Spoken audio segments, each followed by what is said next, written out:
Rebel Author Podcast, where we talk about books, business, and occasionally bad words.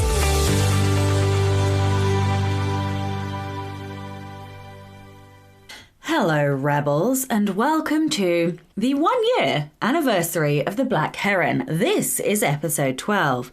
We're going to dive straight in this week. We are going to be reading Smart Brevity this month, if you would like to join us, as we will chat about it next month. One thing that I need to say before we dive in is that the next episode is going to be a few days late if you are on the Patreon, because we are both on holiday at the end of July, and rather than take our mics with us, we decided to rest. I know, go figure. So it is coming, but it will be a few days late. So you'll have to keep an eye out for that. Okay, I hope that you all enjoy the episode. Well, hi, Sasha Black. Hello, darling. How are you? I'm good. How are you? You're standing. You're not usually standing when I see you. No, I tweaked my back like 10 minutes ago. No. Do you want to do this later? People will understand. Fine. It does not have to go out. I munched painkillers. It'll be fine. Well, it'll be fun for me. Yeah. The funny thing is, like, why is it that we tip one day into our 30s and shit breaks? Like, do you want to know how it happened? This is so embarrassing. Please. Like, I just stood up from going for a wee, and my shorts were around by my ankles, and I got like halfway up and I was like, oh shit. Oh no, you poor thing. And I was like clinging to the sink, like, please don't come off the wall. Oh no. I couldn't get all the way up because something went in my back. Anyway. Have you had this happen before? Yes, I do loads of exercise. So like I'm injured all of the time. Like, what is it? Exercise. Right? If you don't use it, it doesn't break. I know. Yeah. Exactly. I was literally only in the chiropractor last weekend. Oh no. I just like, what's the fucking point? I will say there was one time when I was also on the toilet and I twisted just to reach for some toilet paper. Fatal error. Done. Fatal error. And I lived alone, and it actually turned out that I'd torn an intercostal rib, and like I had to go. There's nothing they could do, but it was so much pain for so long. But I was doing tons of yoga then. I mean, I think it is like we massive error. That's what it was. Seriously, every time I've done yoga, so I'm really bendy, like really unnaturally bendy. I'm not like contortionist bend, but like for your average like mid-30s woman, I bend very well.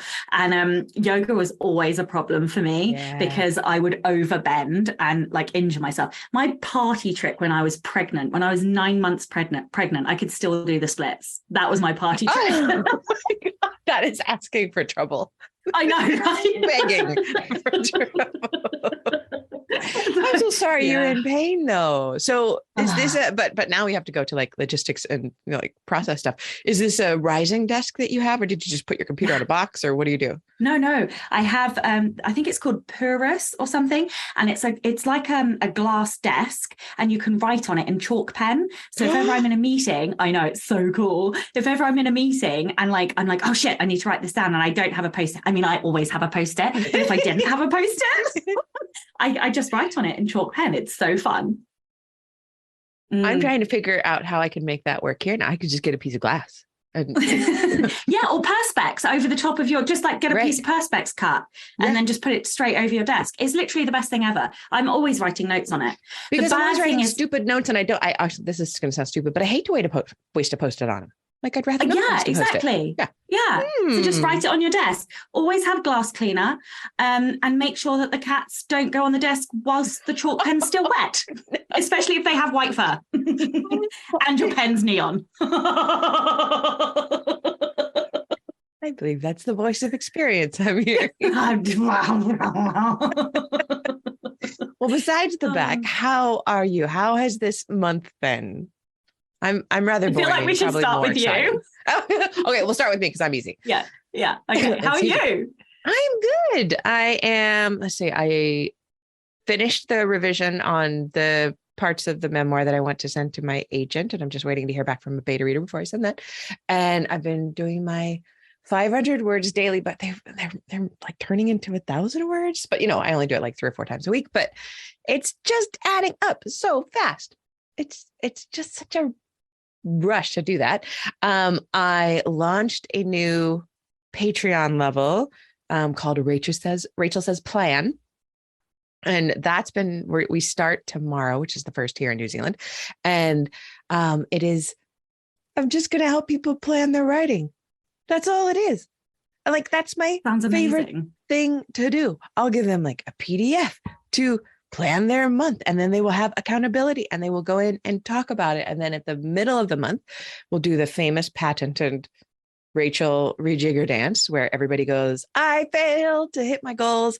And Rachel says, that's great. That's what you do. That's part of your job. So now how are you going to rejigger to the end of the month? And then at the end of the month, we'll have like a little think about it, a little restructuring, and then we'll start the next month. And there will be a Q&A just for them, a live Q&A on Zoom for them. And it feels so good, because I've been trying to make different levels for different price points, because not everybody can afford the 90-day classes. And this is beyond just a $7 book. This is $25 a month to plan. And it's what I get so excited about. And it's what I get so excited about screwing up so often. So I love that. One of the reasons I plan on a whiteboard, and that I have a calendar whiteboard, so I have a whiteboard that has a blank calendar on it, is because I fucking change the plan like every month, more or less. Like literally, I literally just messaged somebody today and was like, well, I'm going to have to redo my production schedule. I was just like, this is like the 4th time I've done it since I brought the whiteboard, and the whiteboard isn't even that old. So like, yeah, I love that. We're all just so damn optimistic. Yes. We have to be these hopeful unicorns full of hope in order to be a writer. I truly believe that. And I think that, haven't you seen that? Like every single book you start, you hope that it'll be the best book you ever wrote. And every book that you finish and publish, it's going to be the best selling that's ever been. But it also almost doesn't matter, because you're already on to the next thing. Yeah. At least that's what I find. But it's just continual hope and continual optimism that continues to backfill. And maybe someday we'll talk about what happens when it stops backfilling. But for me, so far, it's still doing it. I love it. I'm so excited for you. I can't believe you've done all of that in like a month. It doesn't feel like that much. It feels like I should have done much more. No, that sounds like a lot. That's where are we? Because like you had exciting news. Did we talk about that last time? We never talked about the official exciting news, which is out now because it hit Publishers Marketplace, that I sold the 7 Miracles of Beatrix Holland to Grand Central Press at auction. So amazing. Very proud of you. It's very exciting. I can say those words. And that's the book that I was writing last year when we were chatting. And that was I wrote and edited the whole thing in 11 weeks. It was so satisfying and it was so much fun. And it's been the book I've loved writing the most. And it showed. And I just got out of my own damn way. And you were doing the exact same thing at the same time. Yeah, I know. Well, and because this is episode 12, right? I think so. I think this might be our birthday. Oh, I love it. And you have had a whole career switch pivot into this brand new pen name and this brand new world. And which is, it's making inroads. Like, I can't believe look, it's not going to make me a millionaire, but it's definitely making me happy. So, I'm like really pleased with what it's doing. And like, the nice thing about it is that it's, obviously when launches happen, you get a nice big spike, and then that spike dies down in terms of numbers of orders and things, but it's actually settling at a really reasonable amount. Like, it's not, like I say, it's not making me millions, but it's making me thousands. And, that is life-changing to me. Yes. That is what you need it to be. Yeah. And even if each book, only brings in like a certain amount each month, actually, once you've got a second one, once you've got a third one, that's like a really legit baseline for fiction income. And which brings me, I know I haven't responded to how are you, which I will answer in a second, but because it's our 1 year and because it's halfway through the year, I went back and listened to the episode at the beginning of the year. Oh my God, that's horrible. You're a horrible person. I'm an awful person. I know. But yeah, to answer how I am, fucking tired is the answer. Yeah. Like, not in a good way tired. Like, no. I'm not really okay. Like, I'm very glad we're talking about it then. Yeah. I have like withdrawn a bit from like multiple areas just because I cannot anymore. Mm-hmm. And I think what has happened, we haven't had a holiday in 4 years. We've had trips, but that's different to a holiday. Sometimes trips are not holidays, trips are work. Yeah. Yeah, 100%. And so that is one thing that has caused this. The other thing is like working too many ridiculous hours, taking on too many things, saying yes to too many things. Freelance was also quite a big chunk of hours and stuff.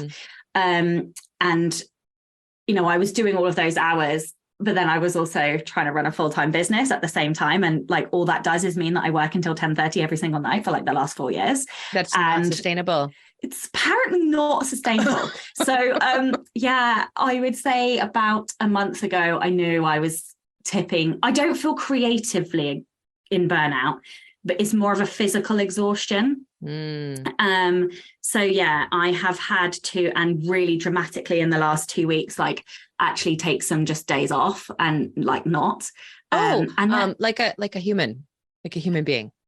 So I did then realize that I hadn't actually really taken like any time off that wasn't like on a trip or out of the country or like, specific like childcare day or like holiday, right. Family, like Christmas and stuff like that.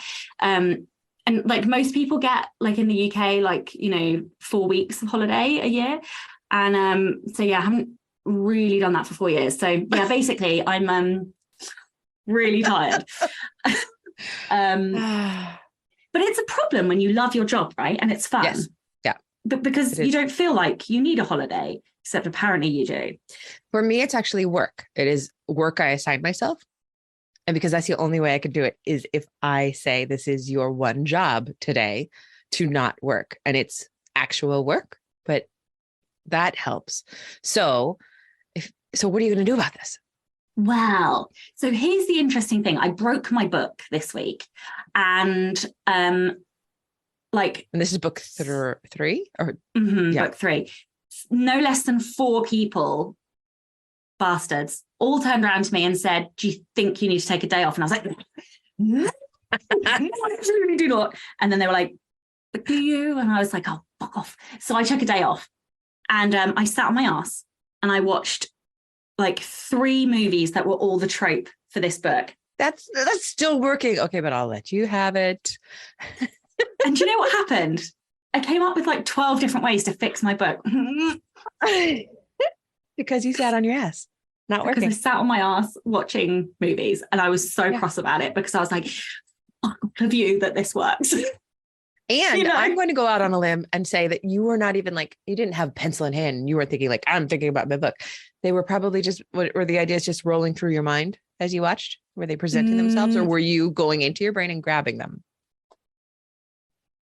As I was seeing like certain tropey things or key scenes in the movie, I just made a note in my phone and then put the phone down. So it was... That's fair. It was less like actively deconstructing and more like, oh, I loved that scene. I need to make a note, that kind of thing. So, yeah. So in terms of what I'm going to do, I have this is why I need to redo my production schedule. I am going to put a whole week in before I start drafting, where I need to watch a minimum of 5 movies in the genre. Because that's usually I'm doing the input reading like for a while. So I'm doing input now for the books that I write in the fall, but it's the movies that are like the complete story in a quick amount of time that I also need.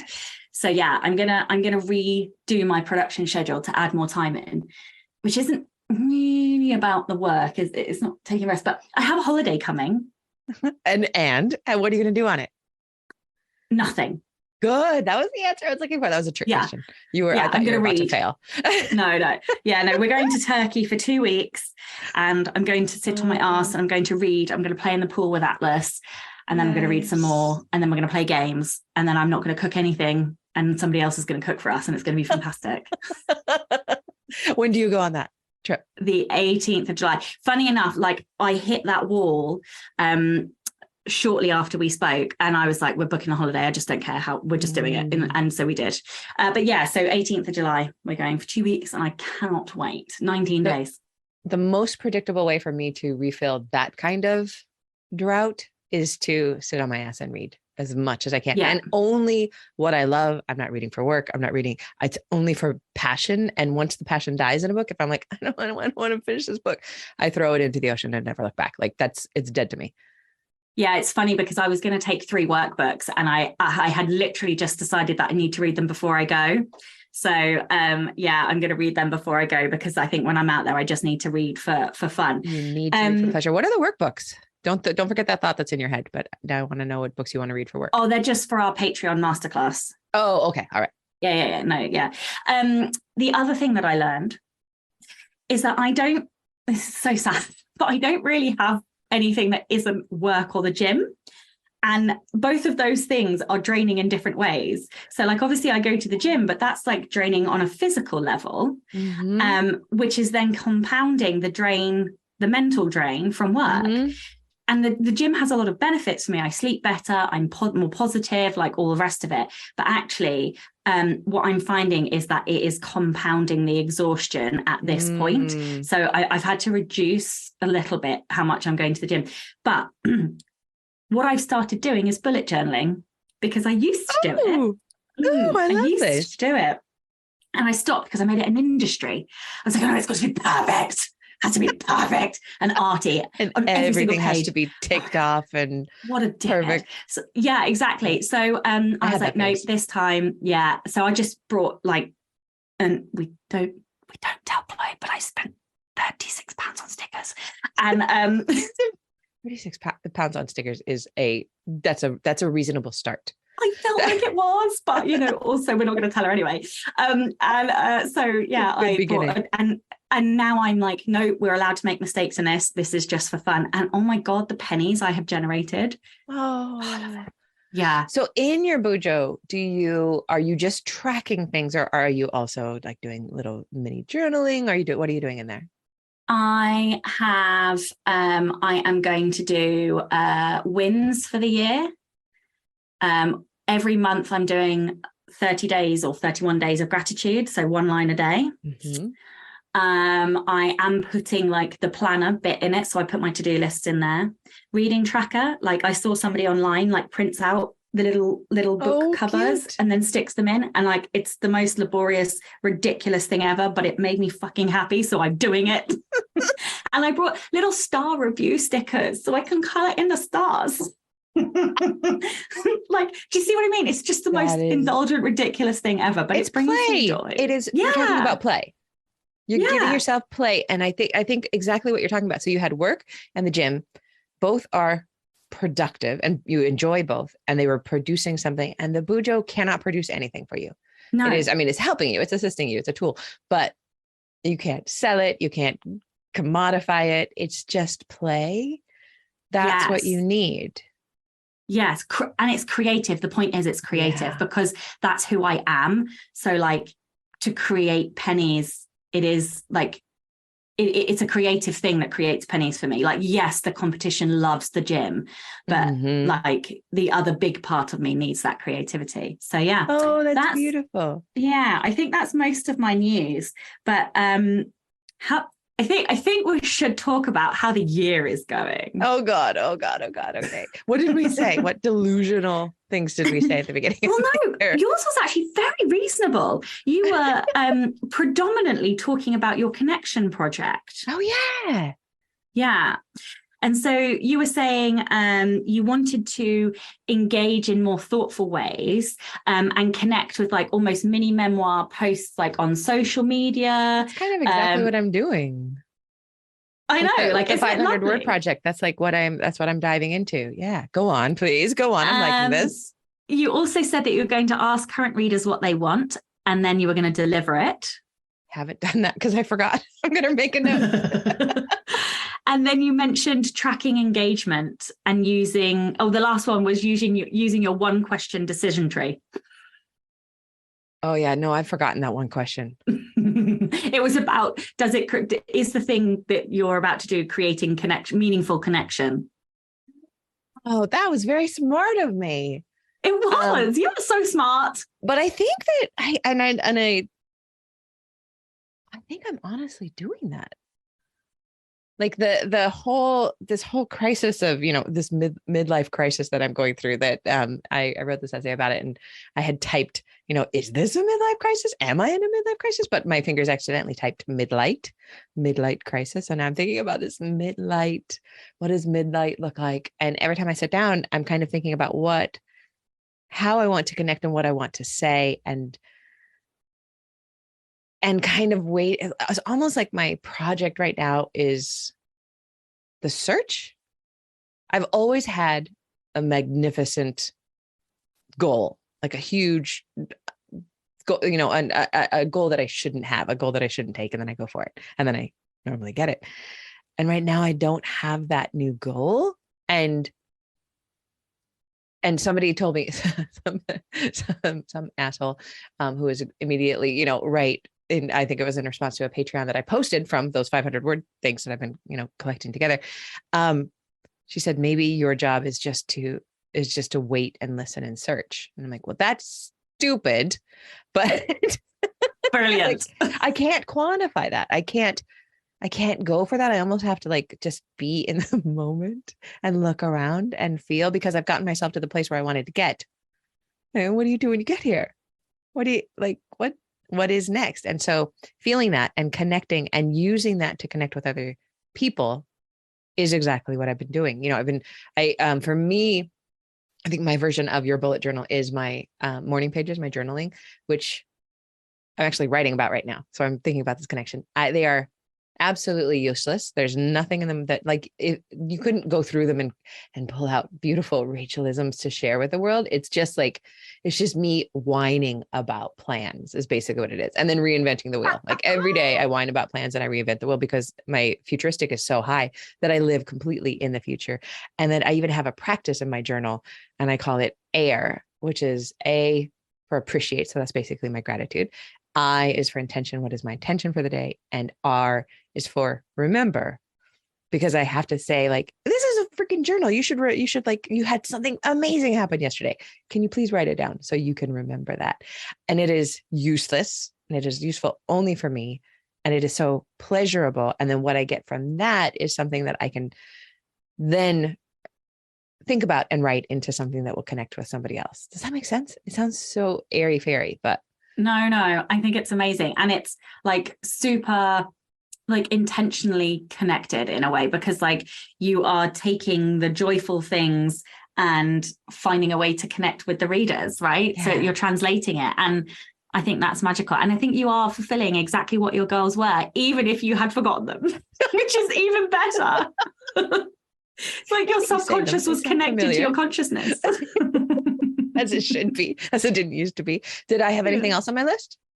I confess I only listened to, I just tried to skim the section. So that was what I wrote for you. And what about you? Well, I just realized you were going to ask me that. And we have a slight issue in that my journal's down there with the goals in, and I'm up here. Oh, and you cannot bend down to get that. No. I'm going to try a squat rather than everybody watching. This is going to be narrate hilarious. This as most people can't. So she's squatting very gracefully, tipping to the side like the little teapot. Butt cheek clench. It's only because I've been doing so many squats. My glutes are good enough to pull me back up. That was very steady, very calm. Yeah. And she's up, folks. That's a 10. Dismount. Oh no! Please tell me it's in here. Yeah, you're not going back down there again. Do you know what? If it's not in here, I'm going to cry. Okay, so mine were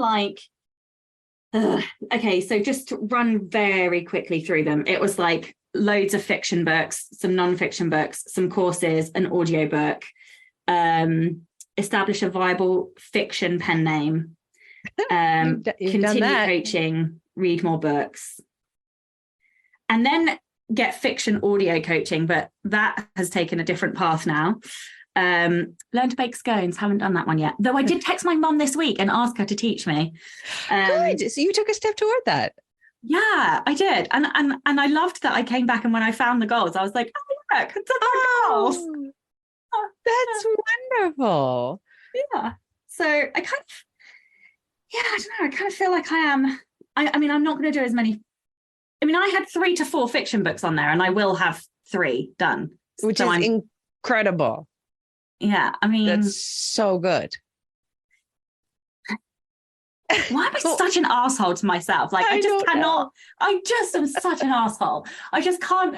It's just, just. So here's something. And when I look at rejiggering plans, when I am redoing goals, I have this thing that I think about constantly, which is I can never be behind in my goals. I can absolutely never be behind in my goals, because if I am behind in my goals, all I do is I replan and I put myself on the day, the square of the calendar where I'm sitting, I am now on time and I'm reaching for these new goals.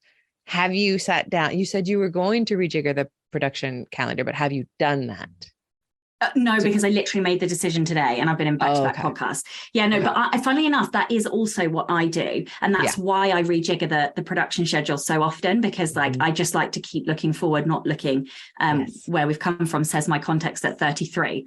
So that's why I'm like, oh, no, we have to change. We have to change the board. And the funny thing is, I should hit 4 fiction books by the end of the year. I'd be because I'm halfway through the 3rd. Absolutely. No, you will. So yeah, I reckon I will. Whether or not I do the rest is the question. But the fiction is what you were most excited about. The fiction is where you have been most driven. Tell me about breaking your book. What did you mean by that? Oh God. So, here's what I think happened. Everyone got very excited about GPT, and I am also quite excited about GPT. I think it is amazing. What I failed to take into account was how I think. And so I tried to outline with GPT, and what happened is it shortcut my intellection thinking process. No. Yes. So what happened is, whilst explain that in full for people who did just grok it gut wise like I just did. Okay. Yeah. So what happened is I fed GPT all my ideas, and then it spat out like an outline, which I pushed to get more detail on. And then when I was happy with it, or what I thought was happy with it, I took it at face value, and I then sort of transcribed that into my Post-its, because I have to have handwritten the outline. I just have to. That is how I work. Yep. Then I started writing, and I was like, ooh, something's wrong here. Not really sure. Let's just keep going. So I got to 40K halfway through this fucking book. And then I was like, yeah, this is very broken. And here's what happened. There were so I don't have, I think, connectedness. So I have 3 blues in my mid bucket, and connectedness is one of them. And all my stories, the characters and subplots and theme, everything has to connect to each other. And what happened is, when I handwrite out the Post-it notes, that my brain has this distributed cognition that happens between my hand and the pen and the thoughts in my head. Mm-hmm. And so as I'm Post-it noting, sometimes I'll scrunch them up and go, oh, no, I've got a better idea, or I'll connect this here and I'll connect that there.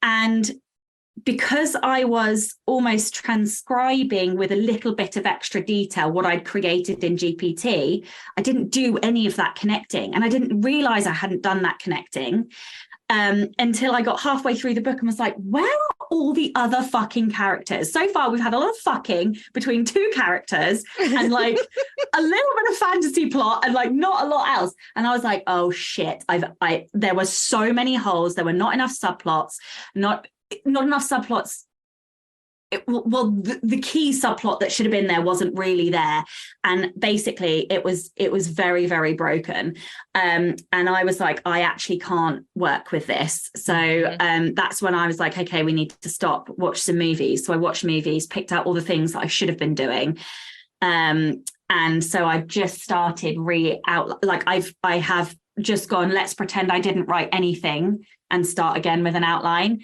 And then if I can save it, I'm going to save it. I think I should be able to save a good chunk, but that was a big mistake I made.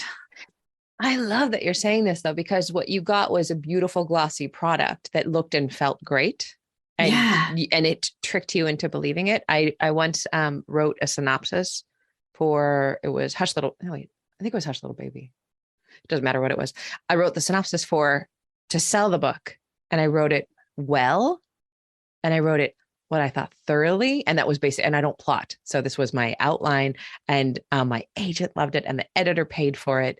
And then I started writing it, and I was like, oh, I didn't realize that this is a trick. This just tricked my intellection into thinking I knew what the book was, and I absolutely do not know. And it was basically like I'd written this thriller with an arrow pulsating over the bad person's head, the baddie's head. And how none of us saw it is because I'm a good writer, is because the synopsis was good. And I said, I'll be able to pull this off, but I couldn't pull it off because I hadn't thought it through. And GPT, if we are those kind of like, we have to have those neural connections made between the head and the hand or whatever. I would absolutely, that's why I'm so freaked out by you saying this, because it makes so much sense to me that I could absolutely see myself believing GPT, like, oh, that's perfect. That's exactly what I need. But it's not full. It's maybe a bucket, but it's not a full bucket. And so here's the thing, I'm not slamming GPT, because I actually it was so fun to play with it. And but I think what I need to do is like brainstorm with it. And like, just like talk to it, for things like world building or for, like character creation. But then actually I have to really come away and do all of the outlining and like creating that story, I think, just with my brain and my hand, really importantly, with the Post-its. Like, and that's not to say that other people can or can't, or it's just that or I need somebody to teach me how to do it better, because I still believe that there are ways to get it to do what I want, but I don't know how to do that. And I fucked it up enough this time that I've scared myself off a little bit. Like, I need the next outline, I will not be using it at all. I've like gone, but only because I work so quickly. No, I work too quickly. And this is a whole month lost. That's a book. When you can write a book in a month, that's a whole book lost. So I don't until I learn more about it. I wanted to do Joe's, I did it.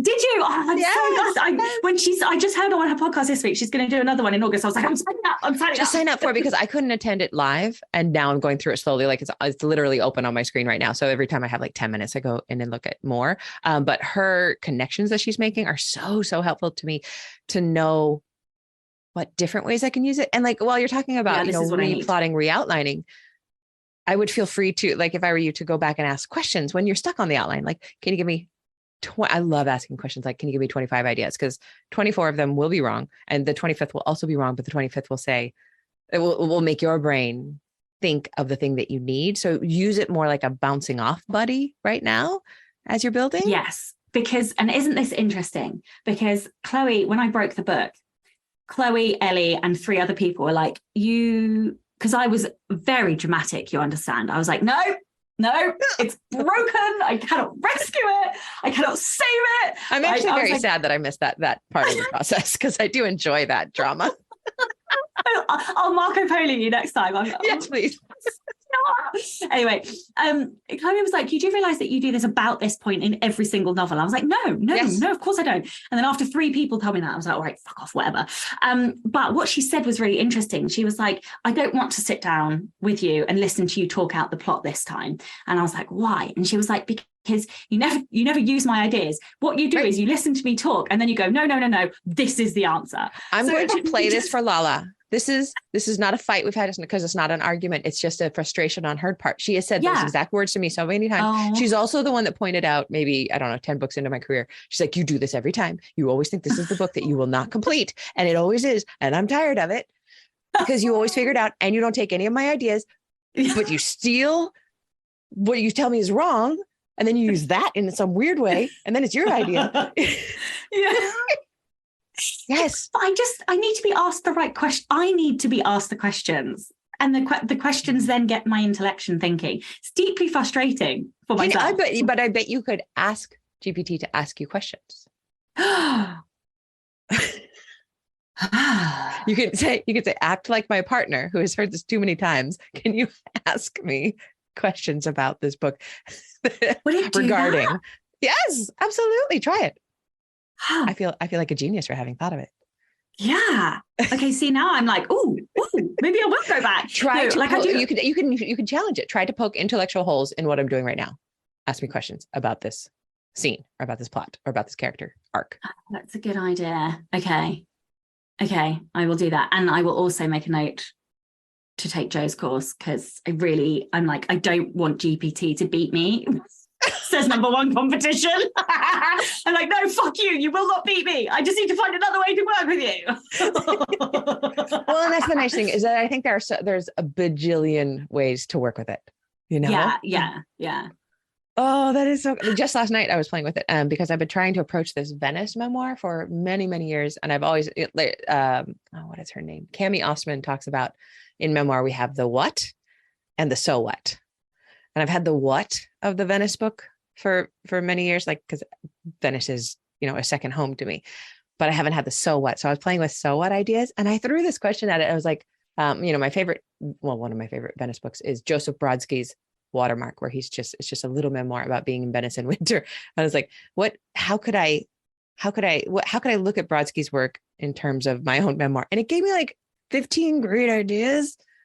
It was able to do that. Not by using any of his IP, but looking at themes that were in his book. And it was incredible. It can do a lot.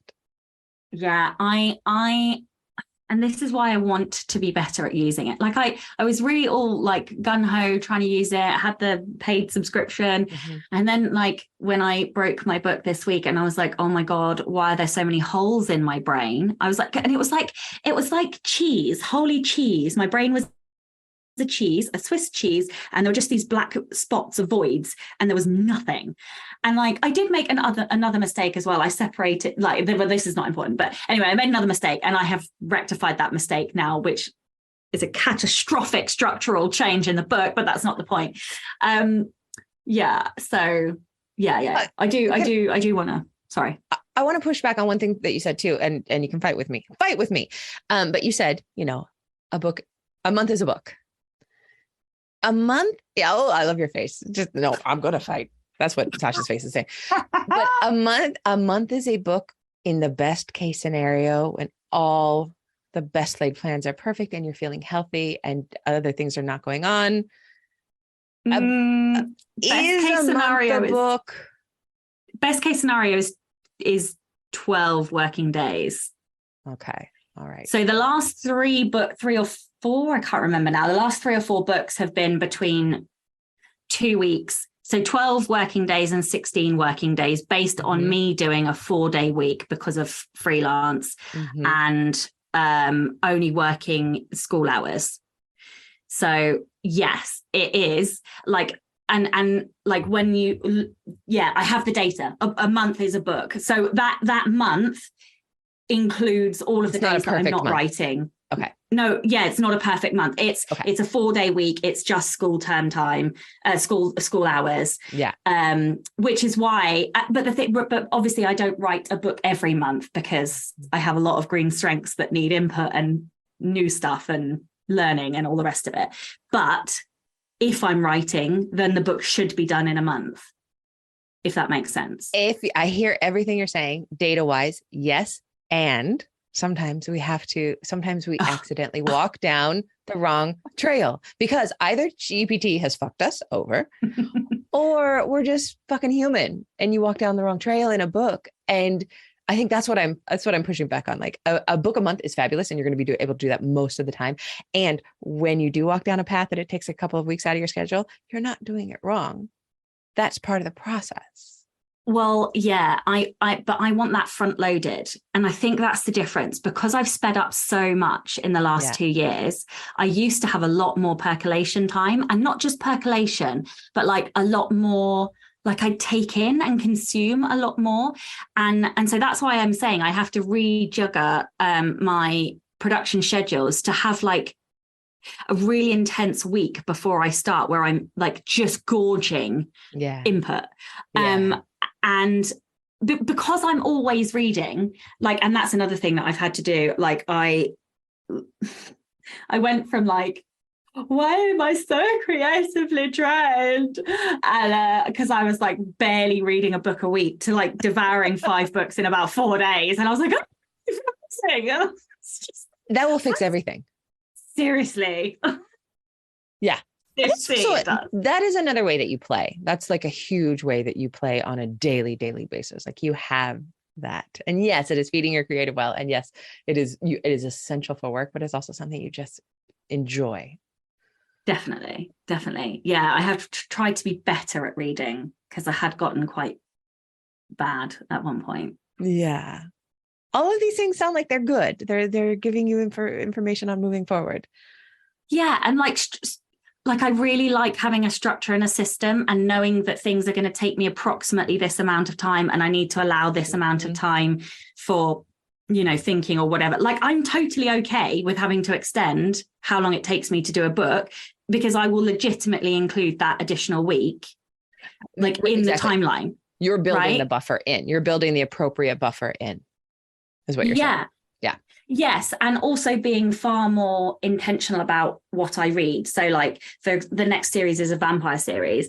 And like I'm already binge reading vampire books, get everything that I can get my hands on. I'm reading. So yeah, you're doing the vampire. You love vampires. Oh my God, so much. I'm so, literally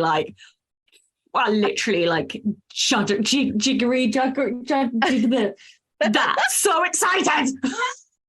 Okay, so then the current series, how many books will that be total? 4? 3. No, 3. 3. Oh, yeah. So but you're talking about the 4th book, and that just means the 4th book in your production.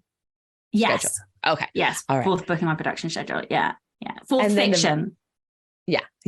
I was thinking fiction. So then the vampire series, do you have that planned out for like 3 books or? Yes, because I'm stealing something from 12th Night.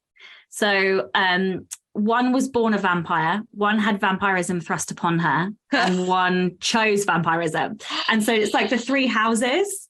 And so the 3 strands of vampire. Yeah. And then like there's going to be like the academy, like sort of John Wick type hunter, John Wick meets Blade type hunters who obviously they're going to fall in love with and bang loads because it's lesbian spice. But I'm keeping the mansions. I'm keeping the magical mansions. So I've already threaded in like the line of like where this city is in the story. And I'm just trying to figure out how to include one character in this 3rd book for the new series. Yes. Yeah. Exactly. So they are interconnected, but not connected. Oh, that's so exciting. Yeah. See the connected thing, right? Like it's down in my mid bucket, but I tell you, I love connectedness books. Love them. So yeah, I'm you're excited. Doing well. You're doing so well. Apart from being physically broken in half. Yeah. Literally. Yeah. So wait, this is my morning, so it's your night. So that's good. At least you can go to bed and sleep. Yeah. I wanted to ask, did you read because in the January episode we talked about books that we were going to read, and one of them was something brevity, like simple brevity or smart brevity. Yeah. Yes. Did you read it? Yes, and I really like it, and I find it incredibly difficult to do in my own work because I'm absolutely smart brevity is the antithesis of who I am. But here's something that I'm using GPT-4 for. So in this essay that I'm going to be sending for my Patreon today, I know that there are just some places that I'm too wordy and I could look at it for, 10 minutes and fix those 2 sentences. Or today I'm going to start, I tried it a little bit last night and it was working pretty well. I fed it some of my own work so it knows my voice. I fed it quite a bit of my own work. And then I'm going to throw in those sentences or those pieces of paragraphs that are just not working and say, can you write this in a more, with more brevity? keeping voice, tone, and meaning, but can you make the sentence more directive and impactful by shortening it? And it does a good job. It does a good job. Yeah, And then of course God, I edit that. I don't take exactly what it is. And then I edit that, but it turns it around because I get stuck. You know how we get stuck spiraling on sentences or paragraphs? And that is shortening my process. I use it like that with my blurbs. Oh, yes, exactly. Yeah. Perfect. Yeah. I love it for that. Like, I love that. I love that. So did you read Smart Brevity? No, but when I was listening to the episode, I was like, oh, yeah. I want to read that one. So I have actually just put it on my... Because I've already kind of forgotten it. So I will reskim it and look at my highlights. Okay. And then we'll talk about it next time. But okay, perfect. It's also a very short book because it really tries to keep itself to Smart Brevity. But I love it. It is, when I think about using Smart Brevity and I actually use it in my emails, I get such a higher click rate. It is insane, the number of clicks that go up. So it works. Yeah, I have been trying to, when I haven't been very consistent, burning too low. Mm-hmm. So one of the things that has gone is the newsletters. But when I do send them, I am getting a significantly higher open rate and email responses because I play with like white, if it was in a book, it's the white space you're playing with. Yeah. And I do that intentionally in there. Mm-hmm. But also I find it easier because that's kind of how I talk. Like I speak aggressively, and there's like one word sentences or whatever. And I speak in a meandering way with 147 words per sentence. So that's the way I write. And I don't want to change. I mean, I won't change that. That is my writing style. That is my voice. But sometimes I confuse even myself. Like when where were you going with the sentence? And yeah. Okay. I have a question. Which of your strengths do you see most in your prose? Oh my goodness. I'm going to just bring it up really quick and just glance at my top 10. Which do I see most of my I love this question. It is positivity for sure. And connectedness, which is 8. So I always forget that I have that so high. And I think positivity and connectedness, because I wrote a book. It's called Splinters of Light. It's not a spoiler. The woman learns in the beginning of the book that she's dying. She has early onset Alzheimer's, and she will, die a terrible death. And everyone who read it was like, oh, it was so warm and cozy. She doesn't die at the end. She's, still on her way to dying, but they're like, oh, it's so comforting. How did I get positivity into that book? But that is my voice. That is what people say. I feel warm and loved and cared for, even if you're writing about hard things. So I think it's the connected positivity. That's a good question. Have you ever deconstructed how you're doing that so that you can do it more, if that's what readers love?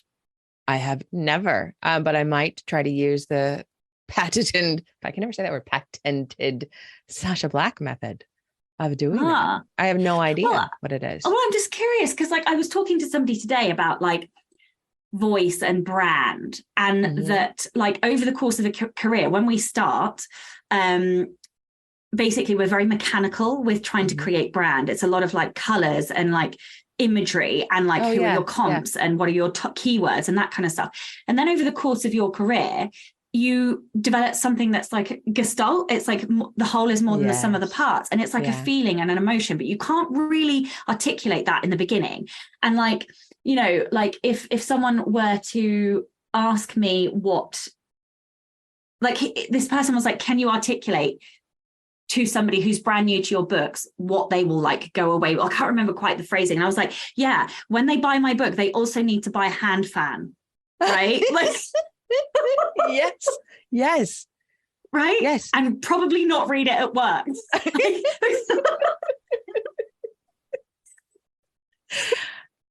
But, and anyway, I can't remember where I was going with this. What was I even saying? We were talking about building brand and Gestalt and where your voice comes from and how do you deconstruct how you do that?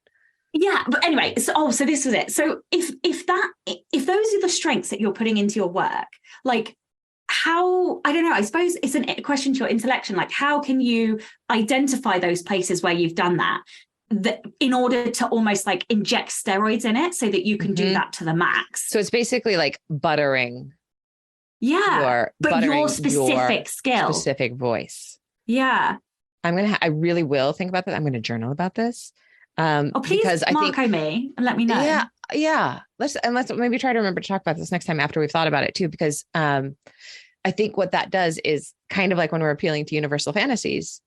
If you know what your readers love about you, then you can trigger it. You can seed it with these triggers, these tripwires that they're going to trip over, which is going to make them happy. And it's going to make the readers who would most identify with your voice, who you want to bring into you, also stumble over those tripwires and have this explosion of what they want and need. If you can think about it rather than just letting it happen, which is what I've always done.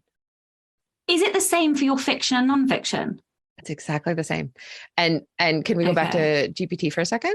Yeah. Because I was playing with his Venice book, and then I just got like, I was just fucking around. And I said, like, give me sample chapter titles. And then it was talking about dealing with the architecture of Venice. And I said, write in the voice of a, best-selling memoirist that has heart and lyricism, the story of when you anonymously bought a gondola ride for a very young, very in love couple that you saw at the pizzeria where you're sitting outside, which is what I did one time. And I just watched them take this ride, and it wrote it. And it was absolutely not my voice. And I was like, that is kind of beautiful, but it's not my voice. And then what I did was I fed it a 4,000 word piece that I'd written on Venice in another place. I said, here's my writing style. Rewrite that story, that piece that you just wrote in my voice. And it did it. And it was absolutely not what I could use. I couldn't have taken it out and used it without editing, but it was really close. And what it did, this is the point, is that it had this like very close to cheesy feeling. And I think that that's where my voice rides the edge. Like GPT couldn't pull off my voice because it went cheesy. When I do my voice right, it goes to warmth and reassurance and comfort. But it could tip over to cheesy if I just like used one wrong word. But it was astonishing at how it could direct. It could pick up that was my voice, cheesy and reassuring. Have you asked it to describe your voice? No, gonna do that as soon as we hang up. Please tell me what it says. Right, I would love to know. Because it knows. It obviously knows, because it rewrote its own voice to match my voice. And then one funny thing that it did was it just kind of got confused. And I said, rewrite that chapter for me again in this way. And it said, I don't know what chapter you're talking about. I said, the one just up the page, go ahead and rewrite that one. It said, okay, I'm going to do that. And then it rewrote a new chapter that was like about a gondolier who's like gondola sank. And I'm like, you're lying to me. You're just lying now. You're like, I know the story. I'm going to tell it to you. You have to make it remember. You have to tell it to remember. But do you see, it is amazing. I do love it. I do love GPT, just not for outline for me. But it could act like Chloe. It could act like Chloe sometimes for you. Yes, it could. Yes. And that does actually give me hope, because I definitely think it's brilliant for some things. I just need someone to hold my hand and show me how to do it. The Joanna. So people who don't know what we're talking about, Joanna Penn has a podcast called The Creative Pen, and she has been running these AI in-person live Zooms where she sits down and shows her screen while she basically builds a book while you're there. It's so oh my god, cool. I'm so mad at myself for missing the June ones. I am. When she said it on the podcast, I think it was Monday or last week, so I forget. When I heard it, I was like, yeah. You know what though?